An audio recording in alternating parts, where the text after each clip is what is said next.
Welcome everybody to Red G Fox.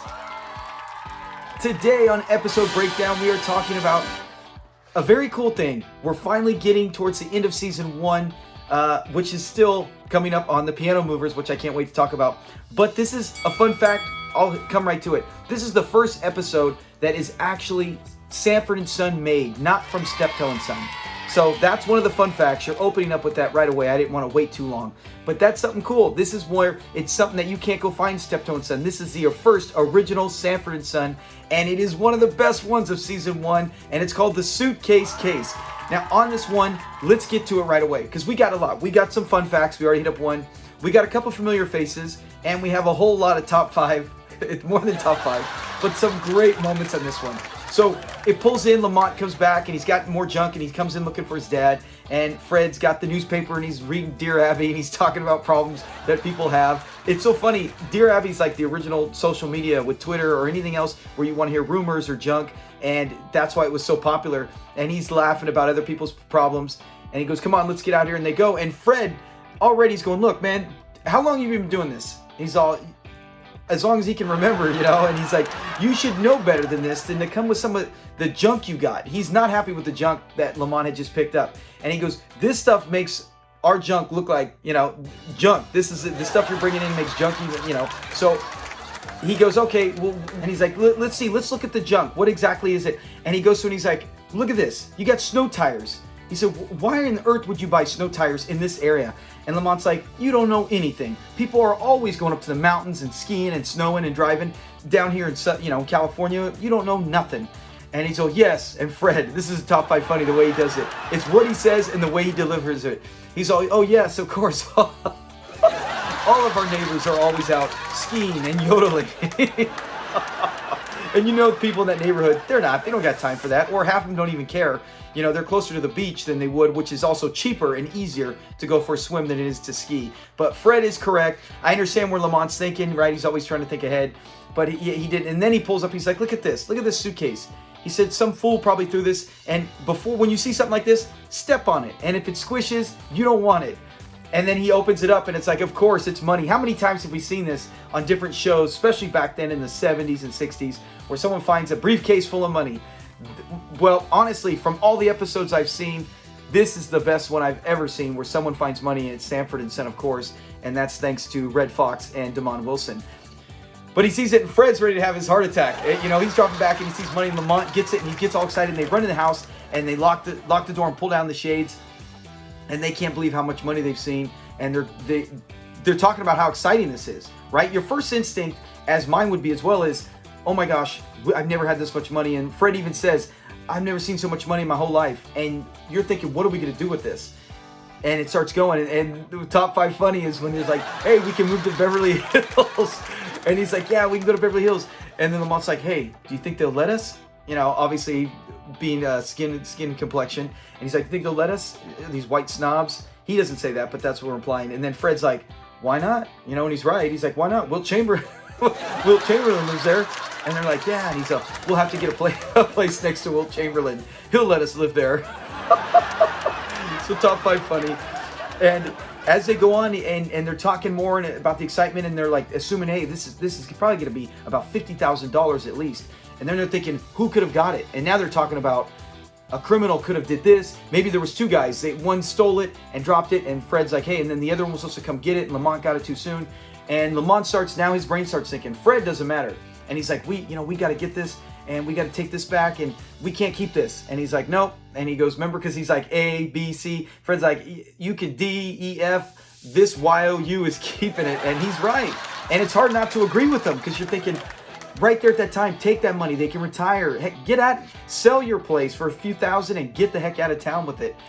But then Lamont, and we've covered in previous episodes, they've always something, you know how shows will go one way or another with the character. They've always consistently had Lamont with a conscience, with a soul, with the do-good attitude. We talked about that in the past, and he did the same thing here. He's like, we can't do this. We can't keep this money. And he's like, well, maybe we can turn it in and get a reward. And Fred's like, yeah, $25 and a white jacket and broom. You know, you can go clean the neighborhoods like they're going to get, anyways. So as they're going, he's like, no, we can't do it. We can't. And Lamont's like, we have to. That's the law. And he goes to call the police. and he goes, hey, excuse me. And he does this deep voice, Lamont. He says, yes, me and my... Just thinking of Lamont in this situation in real life is comical. But he's like, me and my friend were at the, what was it? In the spa. They were in the sauna room. And he's like, yes, we were discussing over, what if someone finds money? And he goes, yeah, you got to return it. And he's like, can you say that for my friend? And like I said, top 5 funny. Then he's like, oh, and Fred, when he gets on, he's like, this is the other guy in the steam room. That's what it was, the steam room. And he's like telling him, this is the other guy in the steam room. And then he finds out, has to go. And see, I have to go back. That all happens, and that is all in this segment. This goes through it. But before that, they start talking about, he's like, oh, remember when he mentions you have to get it? And Fred's like, no, it says in the Bible, when he's like, finders, keepers, losers, weep.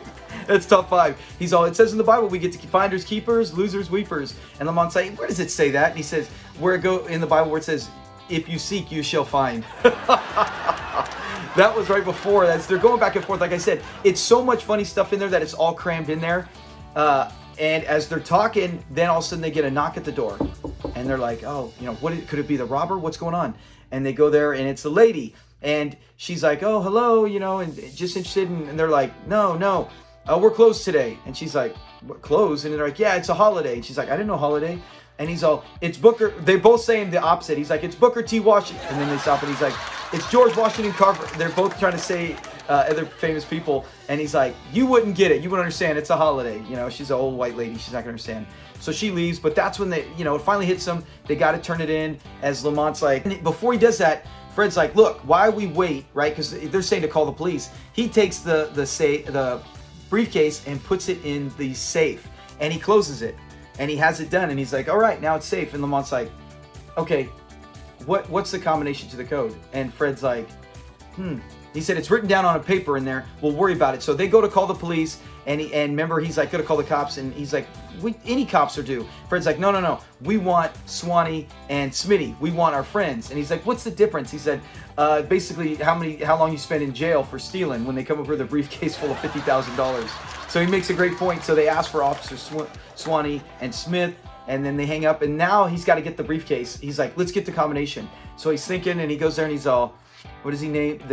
He's doing different dates, like World War II, the riots, right? And he's getting it, and as he goes, and then when he goes, it's not it. And he's all, that's not it. And he's got the system, and he's like, well, what the heck? And he's all, you don't know anything. And Lamont says that. He's all, you know nothing. And Fred's all, I know history, which is true because he did know the dates. And so he's still trying to figure out how to get it. And he's like, we know Fred knows the code, most likely, right? We know he might get scared straight with the code. But at the time, we all know how Fred is, that he's probably trying to keep it. And hey, if I can't get in, sorry. And Lamont's like, oh, they got guys who can get in there. We're not worried about that. And then all of a sudden, as they're going, the guy comes in, and it's the robber, and he's got a gun. Or as they go knock on the door, Lamont thinks it's the police, and he opens the door, and it's right in his face. He's got the gun, and it's the robber, and he comes in. And this is the same guy. Remember, he's in later on when Esther's first appearance, when Fred tries to get some extra money and makes a little club. We'll talk more about him. But he comes in with the gun, and he's such a good bad guy, the way he is with his voice, and he just looks like a rat, a vulture in human form. And he's saying, you get the briefcase? And they put their hands up, and he goes over there, and he's like, where is it? And then they're saying things. He's like, hey, how did you find it? Did you follow? And every time they would say something, it was a gag throughout the thing. He's like, did you see me follow you? And Fred's like, no, we didn't see you. Lamont, did you see him? He's like, I didn't see him. And then they look back, did you see us? And it's a small little gag they do throughout the whole episode right there. And he's like, oh, I'm sorry. I don't have the briefcase. It's my dad Lamont's telling how he accidentally locks it in the safe. And after he tells him, hey, that it's locked in the safe, Fred's like, yeah, and he's got his hands up. Remember, originally he's about to have a heart attack. And then he's like, put your hand up, as he's holding a hand. He's like, put your other hand up. And then he puts his other hand up. But as he's sitting there waiting, and he goes, it's crazy how sometimes, you just can't remember dates and stuff. And then he puts the gun in his face, and he's like, what is it? He has the exact code. He's all, 18 right, 32 left, 18 right. He nails it like that. And then they unlock the thing, and they get the money out. And this is a cool thing. Like I said, he goes to it, and then he opens it up, and he's got the money, and he tells them, get back, and did you guys call anyone or whatever? And he's like, no. He's all, we didn't get anyone. Did you get anyone? And he's like, shut up. And he does it again. And he goes to tell Lamont to tie up Lamont. And Lamont wants to know how much money's in there, but he's not telling him. And so he sits him down and he tells Fred, tie him up, and Fred ties him up, puts it on there and puts the gag over his mouth. And he's like, you wouldn't shoot an old man, not an old man with arthritis. And he's got his hand like arthritis. I love when he does the arthritis gag. And then he tells the guy, sits down, and he's like, all right, you're going to count nice and slow. You're not going to get up. And he gives him these instructions that, it's probably like 5 or 6 things to remember.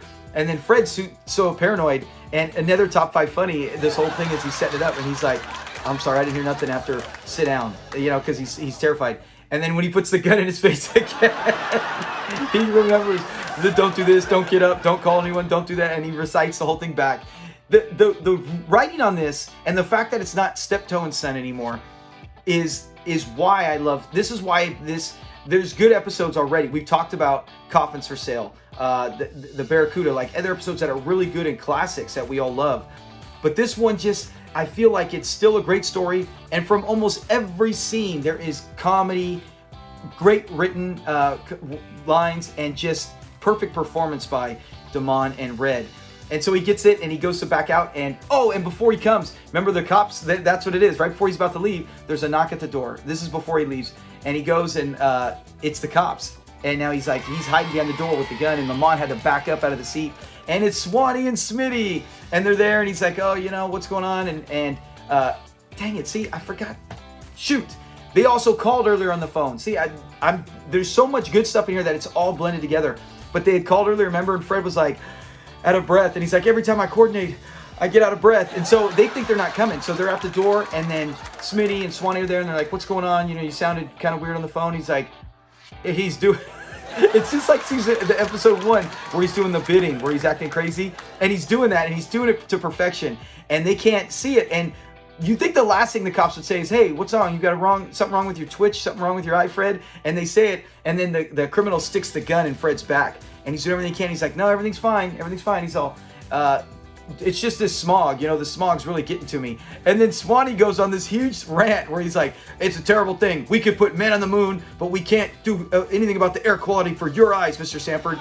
He's like, he cares so much about Fred and everything that's going on just with the area, the city, the smog, whatever it is, and he doesn't even realize what's actually going on. And I wonder, it's probably is both, but when they leave, we'll cover that in a second. But it's great. And Smitty's like, come on, let's get out of here. And we probably know why Smitty's saying, come on, we got it, let's go. And then they leave, and then he closes the door and sits down. That's when he tells them the speech. And what I love is after Fred repeats it, and this is the top 5 funny as well. I mean, the whole door scene was. Every other main joke was so hilarious in this that it's like probably top 15 funny in this is when he's like, all right. And then when he gets it, he's all, right on. The guy says it, mimicking, saying, all right, you got it. And he's speaking to your kind of people with that kind of lingo. And then Fred's like, hey, that's ours. And it is. He's like, you ain't no brother. You don't have no right to that. And he's like, right on. He's all, that's ours. He's all, shut up. And then he gets out. And as he leaves, poor Fred. And now you fear for Fred because he had the gun in his face. Lamont didn't. Lamont was just tied up. And as they leave, or he leaves, Fred's sitting there. And now he's like, I'm sorry, Lamont. I'm sorry. I did everything I could. I tried to warn Smitty and Hoppy. And Lamont is kind of mad, but it's like he's got to understand Fred's telling the truth. There's nothing Fred could have done other than jump out to the cop, and he might have got shot even if they captured him. Lamont might live. But anyways, I'm thinking way too much on it. But back to it.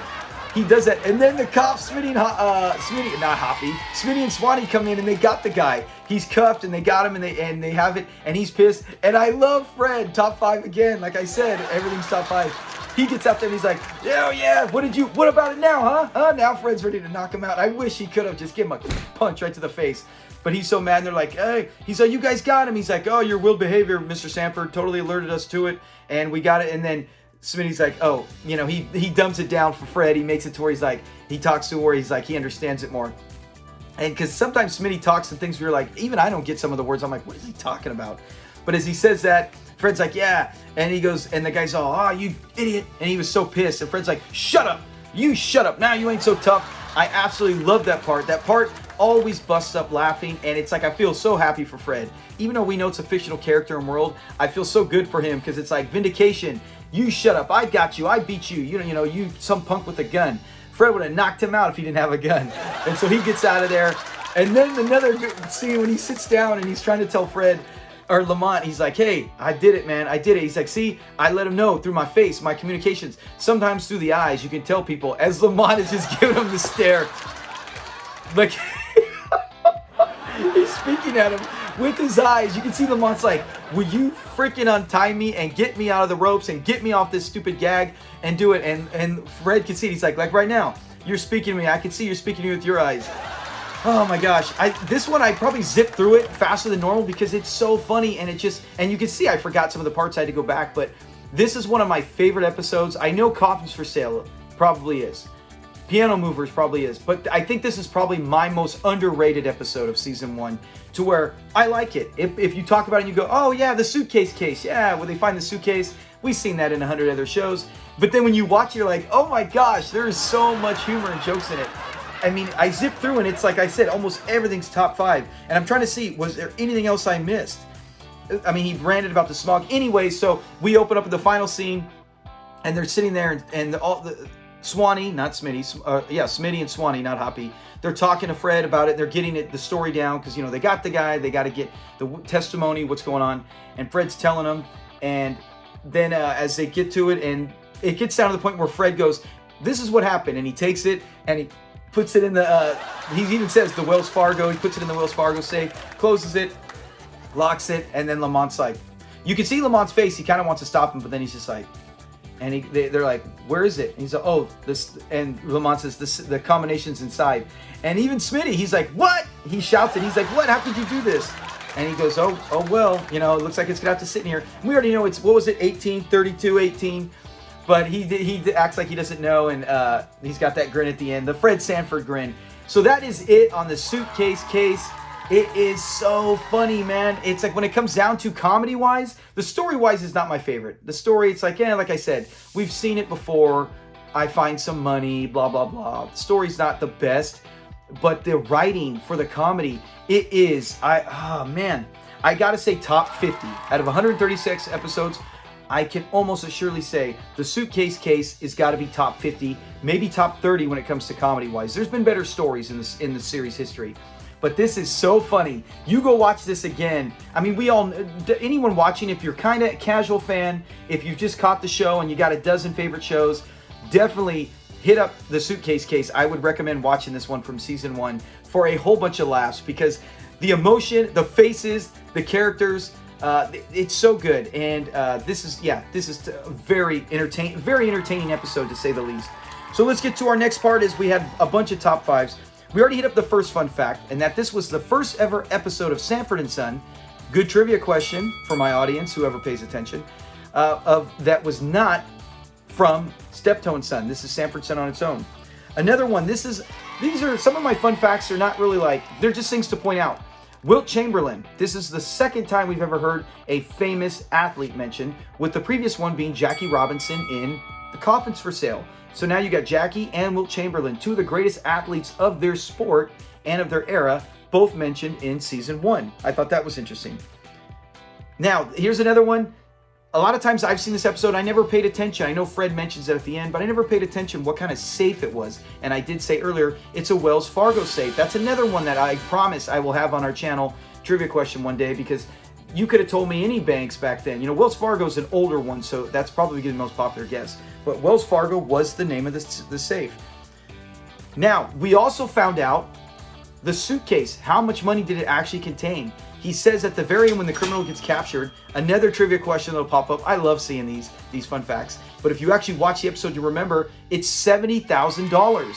Yes, not $50,000, as I bet you if I put that up within the next 2 weeks, you'll probably see this one. I bet majority will say 50 and then 70 from the diehards. And a lot of times we have so many good diehards on our channel that I rarely get it where there's 50%. And we just had a question recently where it was 50% guess something. I can't remember what it was, but most of the time it's 80% or more get it right.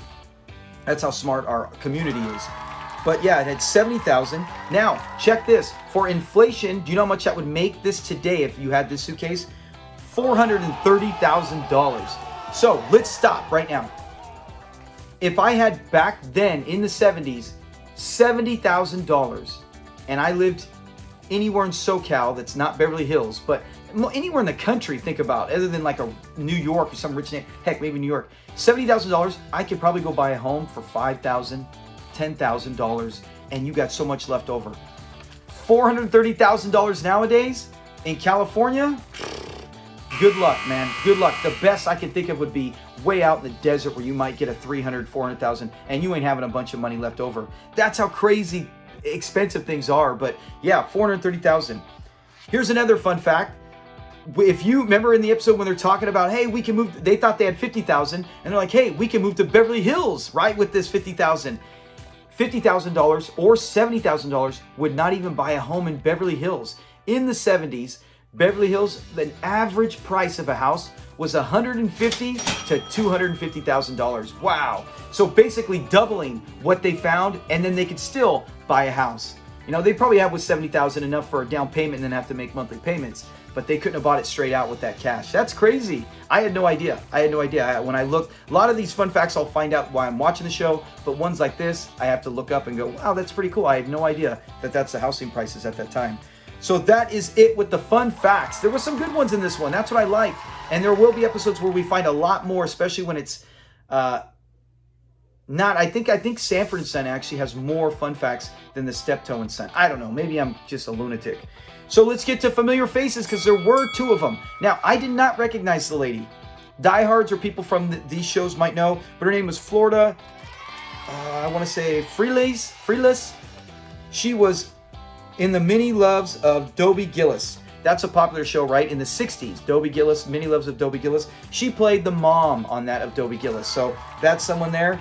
The Bob Newhart show I watched, I probably recognize her as an older woman in that, not in this when she was younger. And also the Mary Tyler Moore show. So she was in that. Like I said, seen her. She didn't look familiar to me, but I guarantee you, comment below if you have seen her and you recognize her right away, other than this Sanford and Son clip. The next guy was Gabriel Dell. Now that, I did recognize Gabriel Dell only from Sanford and Son. He was in the one where Esther's first appearance, where he tries to act like a mob tough guy, and he wants to pull in Fred's racket and try to take some of the money from him. Yes, and then he's in this one. He's a great bad guy. He does pull it off very well. He was also in Earthquake. Remember the disaster movies they had back then? Lucky Losers. I'm not sure what that was, but also Newshounds. I'm guessing, I'll put a picture on it here. You can see it. None of these shows did I ever watch, but that's what he's known for. Other than for me, if I saw him on any of these other shows, right away I would say, hey, that's the criminal from Sanford and Son and the guy who tried to jump in on Fred's party. So I think that's it. We got everything. We got the summary. We got the top 5 fun facts. Very enjoyable episode to me. Definitely, if you haven't watched it in a long time, like I haven't seen the Suitcase Case in over a year. Because, you know, a lot of times I watch it on Amazon, I have it where I stream it, or I have it recorded off DirecTV. I have all the DVDs stuck in my DVD closet. I used to watch them every night, pull them out, but now times you can just stream it. But this is not one of my go-to episodes, but I think it's going to be now. It's going to be back on my list. Like I said, I remember it, but I haven't watched it in well over a year. A lot of times when you are going to bed at night, and you only got a few episodes to watch before you go to bed, you're going to go to your favorites. And I have a top 50, and this might sneak in there now because this had me busting up the whole time. So go back, give it a watch, give us a like, and please, as we continue to grow, which I love, give a subscribe, share it with your friends, share it on social media, and let everyone else know, hey, Red G Fox, come out here, check it out. We will have a billion things continue to go strong as we're coming close to the end of season 1. See you guys again. I might have another video in between. If not, we will see you on Friday. Fun Facts Friday. That's what it is. All right. And go check out last week's on the great Julio, the actor, not the character, but Gregory Sierra. Go check it out right there. That is someone that I love that one. I love Gregory Sierra because I love all the stuff he had done. You'll be surprised the things he has. If you have not seen it yet, go give that a watch as well. Talk to you guys later. Peace. Say bye, Red.